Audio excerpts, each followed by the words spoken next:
अस्सलाम वालेकुम दोस्तों, मेरा नाम doctor Umar and I am neuromuscular physiotherapist.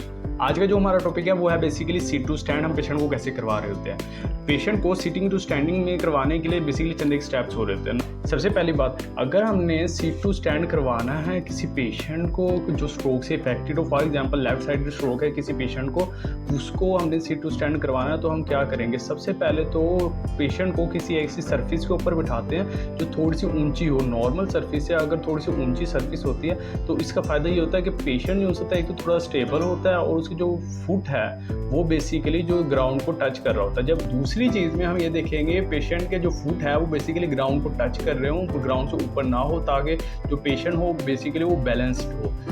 में देखा गया है कि जो स्ट्रोक के पेशेंट होते हैं उनमें जो लेफ़्ट है, जो अफेक्टेड साइड है, फॉर एग्जांपल हमारा जो पेशेंट है वो अगर लेफ़्ट साइड का है तो उसमें जो नॉर्मल साइड है वो थोड़ा सा पाँव पीछे रखता है, जबकि अफेक्टेड साइड को थोड़ा सा आगे रखा होता है। तो जिसकी वजह से थोड़ी सी जो पेशेंट को उठने में दिक्कत होती है। तो अगर सीट टू स्टैंड किसी पेशेंट को कराना है तो उसमें हम जो पेशेंट होता है उसके दोनों जो फुट होते हैं उसको ज़मीन के साथ टच कर रहे होते हैं। और तीसरी चीज़ में हम ये देखेंगे जो पेशेंट की नीज़ वगैरह हो बेसिकली न्यूट्रल हो। उसके लिए आप किसी थेराबैंड वगैरह का इस्तेमाल कर रहे होते हैं या फिर पेशेंट की नीज़ को किसी मैनुअल तरीके से या स्ट्रैप से किसी से बांध करके हम उसे सीट टू स्टैंड में ला रहे हो। और जो नीज़ होते हैं वो न्यूट्रल पोजीशन के अंदर और एक दूसरे से जो मिले हुए हों, एक दूसरे के साथ आस पास हों। जिसका फ़ायदा ये होता है कि आमतौर पर जो नी बकलिंग वगैरह होती है उससे अवॉइड किया जा सकता है। जब नी बकलिंग से अवॉइड किया जा सकता है तो पेशेंट जो सीट टू स्टैंड है वो इजीली परफॉर्म कर सकता है।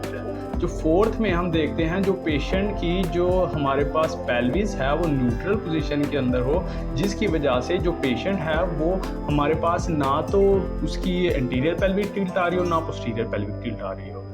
जबकि फिफ्थ स्टेप में हम ये देखेंगे जो उसकी जो बैक है, लोअर बैक है, वो एक्सटेंडेड हो, वो आगे की तरफ ना झुका हुआ हो ना पीछे की तरफ झुका हुआ, जो आमतौर पर स्ट्रोक के पेशेंट कर रहे होते हैं।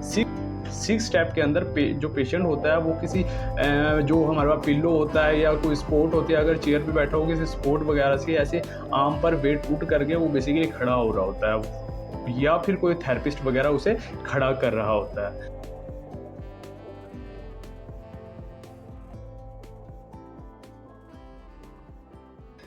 अगर यह आपको हमारी वीडियो पसंद हो, हमारी वीडियो को लाइक करें, चैनल को सब्सक्राइब करें और साथ लगे बेल आइकन को बजाना ना भूलिएगा। शुक्रिया।